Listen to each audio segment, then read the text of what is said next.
एक धनुष टूट गया, इसमें इतना क्रोध करने की क्या बात है? हमने तो बचपन में ही धनुइयाँ तोड़ डाली, उस समय तो किसी ने क्रोध नहीं किया था। विश्व भर में सम्मानित महाशिव धनुष को बच्चों की धनुरियों के बराबर समझता है। ब्राह्मण देवता, आपको धनुष और धनुष में फर्क दिखता होगा। हम तो क्षत्रिय हैं, हमारे लिए तो सब धनुष एक समान है। लगता है तुझे अपने मन से मोह नहीं रहा। मुझे मोह है कि नहीं, परंतु आपको इस पुराने जीर्ण धनुष से बहुत मोह दिखाई देता है। इसके टूट जाने बच्चों की तरह बिलबिला रहे हैं। रघुवर ने इसे हाथ लगाया, ये टूट गया, इसमें उनका कोई दोष नहीं। क्रोध त्याग दीजिए मुनिवर, बहुत धमका लिया आपने। मैंने तो तुझे बालक समझ अब तक जीवित छोड़ रखा था। और मैं आपको एक ब्राह्मण समझ आपके हाथ नहीं उठा चाहता। निरंकुश बाल नहीं जानता कि मैं क्षत्रिय कुल नाश अति क्रोधी वह परशुराम हूँ, जिसने कई बार इस पृथ्वी को क्षत्रियों से हीन कर दिया। क्षत्रिय राजाओं का सकल नाश करके यह पृथ्वी बार बार ब्राह्मणों को दान कर दी है। ब्राह्मण देवता, जो वीर होते हैं अधिक बातें नहीं करते, वार करते हैं। विश्वामित्र, यदि इस उद्दंड बालक की रक्षा चाहते हो तो इसे हमारी आंखों से दूर ले जाओ। आप आंखें बंद कर लीजिए, मैं दिखाई नहीं दूंगा। इसे हमारे पराक्रम की शक्ति बताओ। अपनी गुण गाथा आप स्वयं इतनी अच्छी सुना लेते हैं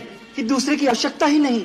अभी तक अपनी महान गाते गाते नहीं भरा हो तो सुना लीजिए। पिता का ऋण कैसे चुक, माता का कैसे काट दिया। बहुत हो गया। ये बालक अब निश्चय ही मरणहार है। आश्चर्य है कि मेरे कुठार के सामने आकर भी अब तक जीवित कैसे रहा। मुझे भी आश्चर्य, मेरे देवतुल्य भैया को मृत्युदंड देने की बात कोई मेरे सामने करे और वो मेरे बाणों से अब तक बचा रहे। लक्ष्मण, भगवान, बालक की बातों पर ध्यान मत है। और फिर उसने तो आपका कोई अपराध नहीं किया। आपका अपराध मैं हूँ। मेरे ही हाथ